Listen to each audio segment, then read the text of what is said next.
शिकायत की दर्ज की थी जिस पर इंक्वायरी नहीं चल रही है और ऐसे में आज सीबीआई यहाँ पर पहुंची है। साथ तौर पर अगर हम आम आदमी पार्टी की बात करें, दिल्ली के नायब वजीर आला मनीष सिसोदिया के घर पर 14 घंटे की छापेमारी के बाद अब सीबीआई का अगला कदम क्या होगा, इस पर सबकी नजरें टिकी हैं।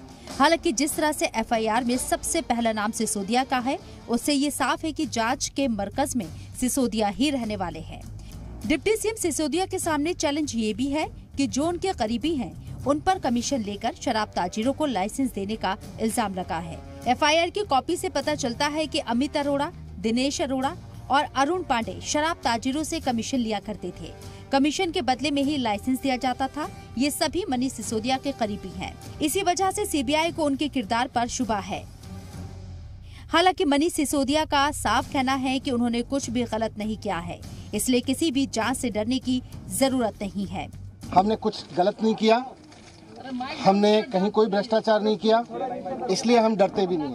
डिप्टी सीएम मनीष सिसोदिया दिल्ली के आबकारी वजीर भी हैं और उन पर इल्जाम है कि नई शराब पॉलिसी की आड़ में उन्होंने शराब लॉबी को करोड़ों का फायदा पहुंचाया और इससे सरकारी खजाने का भारी नुकसान हुआ। ब्यूरो रिपोर्ट, जी मीडिया।